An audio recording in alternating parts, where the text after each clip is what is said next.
जम्मू कश्मीर में जो आतंकी हमला हुआ उसके बाद हर भारतवासी के अंदर वो गुस्सा है, वो आक्रोश है।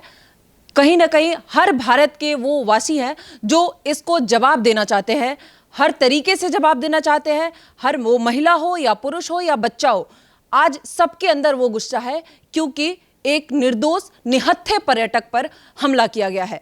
ऐसा पहली बार देखा गया है जब ऐसा हुआ हो। इससे पहले भी पाकिस्तान अपने आदत से कभी बाज नहीं आया है, लगातार वो हमारे सैनिकों पर हमला करते आया है, लेकिन ये पहली बार ऐसा देखने मिला जब निहत्थे पर्यटकों पर हमला किया गया, वो भी हमला धर्म पूछकर। तो वाजिब है, जवाब मिलेगा, तगड़ा जवाब मिलेगा। भारत का पहला कदम वाटर स्ट्राइक है, लेकिन क्या ये काफी है और पाकिस्तान को किस तरह जवाब देना होगा ये देखना होगा और वक्त पे जवाब मिलेगा। लेकिन इन्हीं सब मुद्दों पे बात करने के लिए हमारे साथ मौजूद है अभी उत्तर प्रदेश के पूर्व DGP doctor Bikram Singh sir. Sir, बहुत बहुत स्वागत है आपका। सर, क्या कहेंगे, जो हादसा हुआ, ये आतंकी हमला जिसको इस्लामिक आतंकी हमला भी कहा जा रहा है, आप कैसे देखते हैं? ये हमला है, आक्रोश की घड़ी है और भारत क्रोधित नहीं है।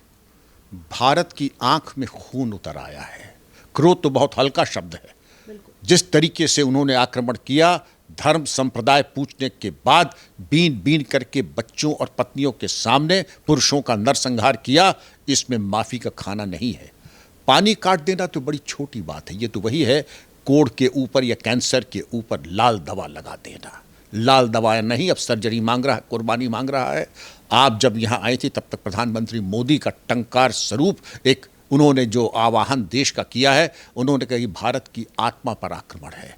और ये चुन चुन करके पहली बार इतने कड़े शब्द प्रधानमंत्री मोदी ने कहे हैं, मिट्टी में मिला देंगे, उनको नेस्तनाबूद कर देंगे जहाँ कहीं हो। मुझे याद आ रहा है कि इजराइल के प्रधानमंत्री नेतन्याहू ने यही बात कही थी 7 अक्टूबर 2023 को, जब इजराइल पर आक्रमण हुआ था।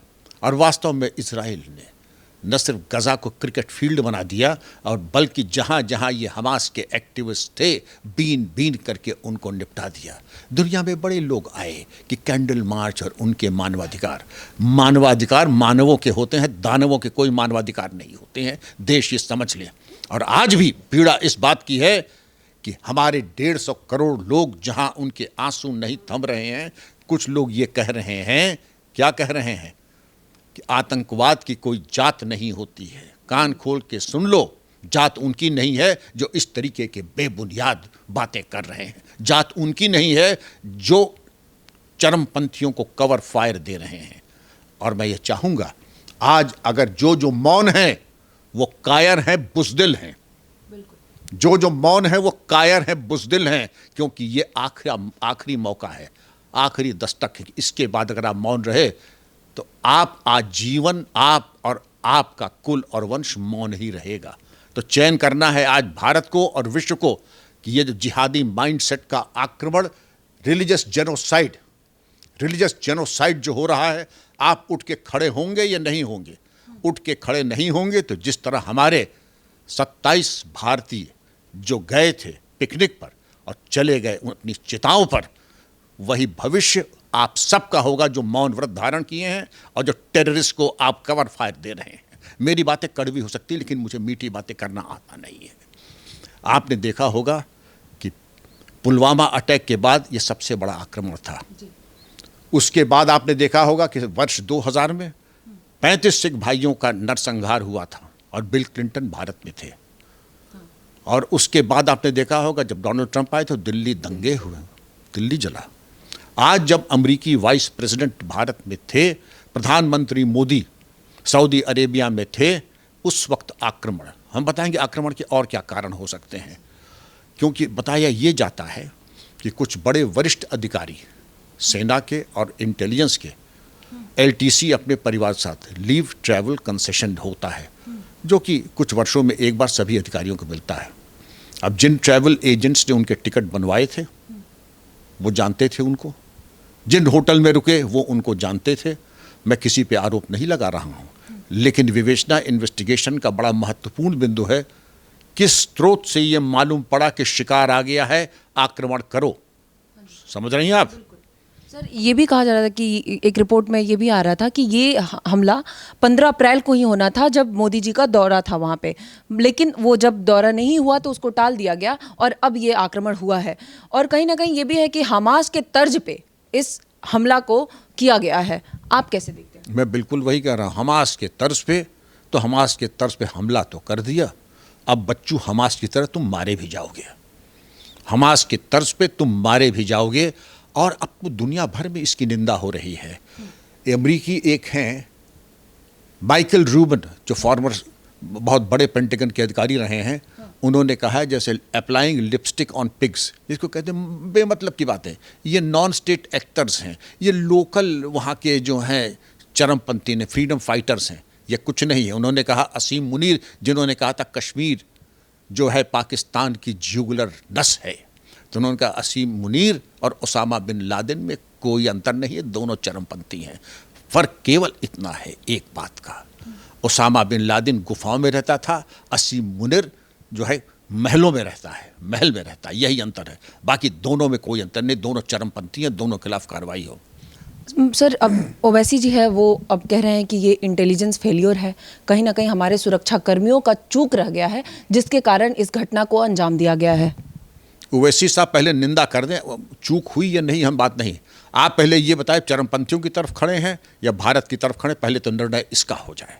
आप कह रहे हैं कि हम साथ में हैं, ये कश्मीर पे जो हमला हुआ है इसकी कार्रवाई होनी चाहिए, इसकी हम कड़ी निंदा करते हैं, लेकिन चूक हमारे साइड से भी हुई है, हमारे सुरक्षा कर्मियों के द्वारा। मैं आपसे केवल ये बात कहना चाहूँगा, कह देना आरोप लगाना बड़ा आसान है। मैं पुलिस में 36 साल रहा हूँ और आज भी एडवाइज़र और कंसल्टेंट हूँ सुरक्षा प्रकरणों पे और सिक्योरिटी एक्सपर्ट हूँ। मैं ये पूछना चाहूँगा कि पहाड़ के इजराइल से ज़्यादा सशक्त तो कोई देश है नहीं, इजराइल से अच्छी तो टेक्नोलॉजी कोई है नहीं। 7 अक्टूबर के उन पर आक्रमण हुआ, चूक वहाँ भी थी। मैं इसके ऊपर टिप्पणी यूँ करता हूँ, हम इससे बेहतर कर सकते थे। आज जो हमने किया है वो हम पहले कर सकते थे। कैसे? आज जब आपने चिन्हित किया है जो बहुत ज़्यादा महत्वपूर्ण है, कम महत्वपूर्ण है और सामान्य महत्वपूर्ण है, ये पुलिस की एक निरंतर चलने वाली एक प्रक्रिया है। इसमें कोई रॉकेट साइंस नहीं है।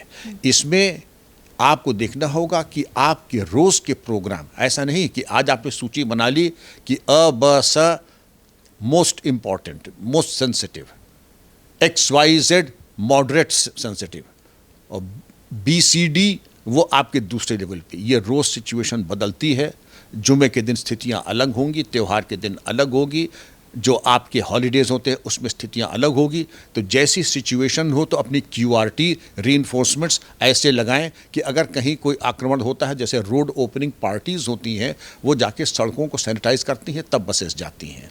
इसी तरह पहाड़ों में आप पहले ये भी याद कीजिए, कहा जाता था कि चरमपंथियों के ऊपर आप कार्रवाई नहीं कर सकते हैं कि वो सशक्त है। बस्तर के जंगलों में सूरज की रोशनी भी नहीं जाती है, कहते थे कि नहीं कहते थे? ये भी कहते थे कि उनके जब गोली चलती थी तो पेड़ की डालियां कट कट, ये भी सही है। ये भी सही कि जो मौजूदा चरमपंथी थे उनके पास जो थे AK सीरीज़ की राइफल्स थी और एक नया वेपन था जो कम लोग आपको बताएंगे, M4 कार्बाइन। नाम सुना है तुमने? नहीं सर। M4 कार्बाइन नेटो की बहुत स्टेट ऑफ द आर्ट हथियार है और इसकी मारक क्षमता मालूम है? 3.5 किलोमीटर तक इसकी मारक क्षमता है। अगर स्नाइपर या हत्यारा यहाँ बैठा है तो 3.5 किलोमीटर तक वो हत्या कर सकता है। तो M4 कार्बाइन आई कहाँ से? वो तो नेटो का है और अमेरिका का बना हुआ है, विंचेस्टर आर्म्स फैक्ट्री का बना हुआ है। चरमपंथियों तक आया कहाँ से? जाहिर है कि सब चाइना से आया है। देखिए, ये मैं मानने को तैयार नहीं कि नेटो का अमेरिकी हथियार AK-47 में मानता हूँ आ सकता है चाइना से, क्योंकि चाइना में भी AK सीरीज़ के वेपन बनते हैं, लेकिन M4 नेटो का हथियार है। ये जाहिर है क्योंकि ISI अफगानिस्तान से काफ़ी माल अमेरिका का लाया है और पहले भी अमेरिका का काफ़ी हथियार पाकिस्तान फौज और ISI के पास था। तो ये अगर आया है फुटप्रिंट, जिस तरीके से बीन बीन करके इन्होंने हत्या की है, ISI का फुटप्रिंट बिल्कुल स्पष्ट है। प्रधानमंत्री मोदी के आह्वान के बाद इनकी बंदरगाह की, आपको मालूम हो पाकिस्तान का स्टॉक मार्केट आज बिल्कुल ख़त्म हो गया है, ख़त्म, और होना भी चाहिए। पाकिस्तान स्टॉक मार्केट ही नहीं, पाकिस्तान का व्यापार ख़त्म होना चाहिए। अब भारत का एक ही उद्देश्य होना चाहिए कि जो चरमपंथी जहाँ कहीं हो, चाहे तुम हो, चाहे मैं हूँ, चाहे तुम्हारे कैमरामैन हूँ, हर भारतवासी का एक मूल मंत्र होना चाहिए चाणक्य की तरह कि अपनी शिखा खोल दे और एक एक चरमपंथी को बीन करके उसकी जड़ काट करके उसमें मट्ठा जब तक न मिला ले तो शिखा नहीं बंधेगी। पाकिस्तान कह रहा है कि आप बार बार ये आरोप लगाते हैं कि हमारे आतंकवादी है, हमें घोषित कर चुके हैं, लेकिन क्या सबूत क्या है आपके पास कि ये हमारे लोग हैं? तो आप इनको 1000 ट्रक दे दीजिए, सबूत ही मारेंगे। अब सबूत देने का वक्त नहीं, अब आपके हिसाब करने का वक्त आया है। सबूत उसको दिया जाता है जो जहनी तौर पे ईमानदार होता है, इंटेलेक्चुअली ऑनेस्ट होता है। इसके पहले भी जब सबूत दिए थे तो आपने मान लिया था। आप तो ये भी कह रहे थे उसामा बिन लादेन हमारे यहाँ नहीं है, वो आपकी मिलिट्री एकेडमी के बगल में था। तो जो खुद झूठ की संग बुनियाद के ऊपर उसका सारा ताना बाना है, सबूत उसको नहीं दिया जाता है, उसको प्रति उत्तर दिया जाता है, सबूत नहीं दिया जाता है। सबूत की स्टेज बहुत पहले जो इंडस वैली ट्रीटी के पानी की तरह थी, अब अप्रासंगिक हो गई। आपको सबूत नहीं, अब आपको जवाब दिया जाएगा। वहाँ के रक्षा मंत्री का भी एक अपील आ गया है, वो लगातार कह रहे हैं कि भारत एयर स्ट्राइक का कोई प्लान ना करे, क्योंकि इसमें कुछ सबूत ही नहीं है आपके पास कि हमने कुछ किया है। वाटर स्ट्राइक से क्या ये घबराया हुआ पाकिस्तान है? ये हर तरीके से घबराया हुआ। देखो पाकिस्तान को तुम क्या समझती हो, वो एक फेल्ड स्टेट है, वो फेल्ड स्टेट है। आप पेट्रोल की बात कर लो, वहाँ पर देखो पानी तक तो है नहीं पीने का। मुझे वाकई बड़ी पीड़ा होती है। सर, बावजूद इसके उसकी इतनी बदतर स्थिति है और ऐसे कदम उठाने को कैसे सोच लेता है पाकिस्तान से? फेल्ड स्टेट और रोग स्टेट, एक तो करेला उस पर से नीम चढ़ा, एक तो कंगाल उस पर से हेरा फेरी की तुम्हारी फितरत। क्योंकि पाकिस्तान की एग्जिस्टेंस और पाकिस्तान की लीडरशिप की जो ऑक्सीजन है वो केवल भारत और सनातन विरोधी है, मोदी विरोधी है। और वहाँ पर कहा भी था किसी एक चरमपंथी ने मारने के पहले कि मोदी तुम्हें मारेंगे, हम नहीं मारेंगे, मोदी तुम्हें मारेंगे। मोदी को जाकर बता देना, मोदी को जाके बता देना। तो मोदी जब कह रहा है तो रक्षा मंत्री जी अब तुम अपनी खैरियत बनाओ। ये जागा हुआ भारत है, तुमने दरअसल सोए शेर को जगा दिया है। अब तिल तिल का तुमसे हिसाब लिया जाएगा और करीने से लिया जाएगा। बिल्कुल सर, कुछ टाइम पहले पाकिस्तान के सेना प्रमुख का बयान भी ऐसे आ रहा था, भारत को लेके कई ऐसे बयान दिए, गिदर भभकी हो या क्या। ये कितने टाइम से चल रहा है ये प्लान है? क्योंकि ये अचानक से तो हुआ ऐसा हमला है नहीं। क्या लगता है आपको, कैसा ये? अरे अरे अरे, तुम तो इतनी प्रबुद्ध पत्रकार हो। मौलाना कसूरी जो लश्कर तैयबा का कमांडर था, पिछले वर्ष फरवरी में उसने कह दिया था, आज फरवरी पिछले साल से आज तक 1.25 साल हो रहा है, उसने 1.25 साल पहले कह दिया था कि अब हम कश्मीर में अपनी गतिविधियां बहुत बढ़ा देंगे। तो जब आपकी प्लानिंग, और ये तो एक इनपुट आया था, इनपुट रोज आ रहे थे किस तरीके की तैयारियां चल रही हैं, और ये आक्रमण आपके ताना बाना जो सूझबूझ थी, इसका मतलब आपकी प्लानिंग, आपकी रिकॉनेसेंस, आपका सर्वे, आपकी इंटेलिजेंस बहुत उच्च कोट की थी। मैंने तो आपको बताया फरवरी में अगर कसूरी ने यह कहा था कि हम चरमपंथी गतिविधियां बढ़ाएंगे और उसके बाद चरमपंथी गतिविधियां हो जाती, तो प्लानिंग तो बहुत पहले से थी और उनको ये समझ में आ रहा था। अब अनुच्छेद 370 हट गया। भारत का विकास देख लीजिए, पाकिस्तान की दरिद्रता देख लीजिए। पाकिस्तान के पास और क्या चीज़ है सिवाय चरमपंथियों का जो है निर्यात, और भारत को गाली देना, मोदी जी को गाली देना, सनातन को गाली देना। और पाकिस्तान के पास है ही क्या?